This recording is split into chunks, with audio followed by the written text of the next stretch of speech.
Hi guys, welcome to Iris Planet. With the Leh and Spiti season hitting in, a lot of people are asking us on how to gear up for your Leh and Spiti ride. Well, we are here to help you out with the same. Starting with your riding gear, well, always make sure that you wear full coverage riding gear over elbow guards and knee guards. Since you'll be riding out in different terrains, different weathers, there's a very high chance you'll be tired, the terrains are different, you end up falling, you'll be doing water crossings. So over an elbow guard which just covers your elbows, make sure you wear a riding jacket which covers all major impact zones like the shoulder, elbow, back and also the chest. Similarly, for your lower body, a knee guard just covers the knee and the shin is also a problem to wear or walk in. In that case, a riding denim or a riding pant makes more sense, which covers both the hip and the knee and also provides abrasion protection. Secondly, ensure that your riding gear gives you coverage across all weathers, be it summers, winters or rains. Well, when you ride from Delhi or anywhere across towards Manali, the weathers will be hot, so your riding gear needs to have ample ventilation to keep you comfortable. The moment you start hitting the hills, the weather changes, it becomes cold, so you need to have good thermals with you. It can be a thermal vest, it can be a down jacket, anything that keeps you comfortable and warm. Thirdly, make sure your rain gear is always there with you across because the weather on the hills changes very rapidly, so it's always advisable to stay dry and stay comfortable. Third, make sure you carry a neck warmer with you and spare balaclavas. Well, there are certain patches on the way to Leh when there's a lot of dust, you'll end up sweating, the balaclava gets dirty and it's not feasible to get them washed and dried up daily. Hence, make sure you have a spare balaclava always with you. And secondly, for those cold weather conditions, you have a neck warmer because this part of the neck is always exposed between the jacket and the helmet. Next would be a pair of waterproof socks. Well, there are high chances when you're crossing a water stream or it starts raining, some water might drip down through over your boot, making your feet wet. Well, in that case, waterproof socks come out to be really handy, really helpful. They keep your feet dry and make sure you're comfortable on a longer ride. Also, we recommend you to carry 2 pairs of gloves when you're going across to Leh or Spiti. Well, because the weather on plains is kind of hot, you need ventilation, you need a good textile glove. The summer glove is always handy. When the weather changes, it becomes cold or it's raining, then you need a glove that keeps you dry and keeps you warm. In that case, a glove like this is really helpful. So make sure you carry 2 pairs of gloves with you. Well, between summer and winter gloves, summer gloves are usually made of textile. They have ventilation, they keep you airy, they keep you comfortable. Whereas winter gloves, they usually don't allow any air to pass through your hand. They keep you warm, they keep you dry. So hence, both of them are recommended for a Leh or Spiti ride. If you ride in a group, make sure all of you have intercom devices with you. In case you ride in a group, make sure you have intercoms with you that ensures there is group connectivity across. Well, why we say that is because there are certain patches across your ride to Leh and Spiti when there is no network. You can't call someone, you can't reach out to someone. In that case, if the entire group of your fellow riders is connected through intercom, you can easily reach out to each other. For example, if there's a guy who's riding in the lead and he sees there is a crossing in the front or there is some landslide or some problem because of which the group has to stop or be more cautious, he can't notify the entire group without an intercom.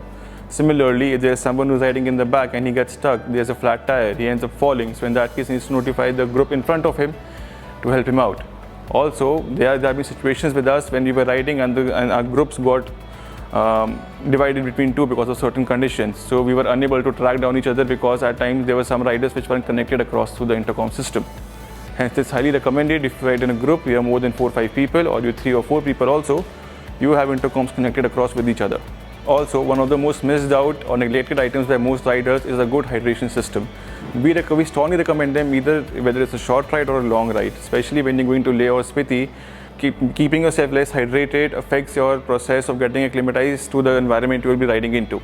Also, taking constant water breaks, taking constant stopovers to have water or keeping yourself hydrated also delays the process and makes the ride a little longer for all of you. Hence, make sure you always have a hydration system with you in which you are with at least a 2.5 to 3 liter capacity so that you need not take frequent breaks to fill the water inside too. Well, up till now, we've covered all your riding gear and accessories you should keep with you. Also, there are some certain essentials that we recommend you to carry, though your personal choice might differ. Starting with your hygiene, make sure you have a sanitizer with you, wet wipes and paper soaps with you. There will be certain public convenience places on the way which you might not find very clean to use. So hence, these come out to be really handy. For all women riders, we especially recommend to carry a pee safe with you. Next, we'll talk about things that will help you keep your energy boosted. Well, there will be certain stretches where you'll want to take a break. You've been riding for a very long time. You want to eat something, refresh yourself. But unfortunately, there is no place to eat. In that case, we recommend to carry some munchies with you. These can be protein bars. These can be ORS sachets that you can mix with water and drink them up. Or also you can even carry some dry fruits and nuts with you. Even some chocolate will be helpful, but again that will cause to further dehydration, so make sure you have ample water with you by the side too. Third would be some good lighting solutions for you. Well, there are certain accommodations. If, for example, if you go to Pangong, you go to Somoriri, even if you stay a night at Sarchu, where there is a light shortage, there's a power shortage, or some lights are cut after 10 o'clock due to government restrictions. In that case, you need to have some basic lighting with you to make yourself, I'll say, more equipped for the night. In that case, we recommend to keep a torch with you. These also come in handy in case you get a flat tire, you want to repair a puncture, check something on the motorcycle, and the day is setting in. Fourth will be a first aid kit. Well, first aid kit will be a very necessary item, I'll say, for a ride to Leh. You can get yourself scrapped, you'll need bandages, you can have cramps, you can feel sick, you can have a headache, you can have a sick stomach.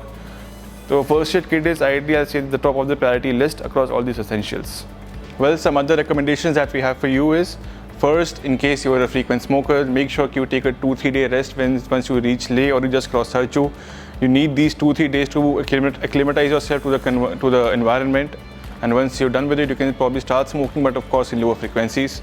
Second, we'll recommend you, in case you wear contact lenses, carry spare lenses with you. There's a lot of chance of dust entering your eye, so carry your spare lenses, carry your cleaning solution and your cases for your lens. Third would be, whenever you go to Leh or Spiti, just check with the local hotel operator over there on which SIM cards, which phone connections work. There's a very high chance that some networks won't work over there. So in that case, you will be missed out. You won't be able to reach out to your families or your friends around. So make sure you can go prepared accordingly. And the last one, in case you're on any personal specific medications, make sure you carry surplus amount of them with you, because there's a slight chance you might not find a specific brand or a specific product everywhere. Well, I hope this video helped. Feel free to reach out to us in the comment section below for any further queries. Ride safe. Cheers.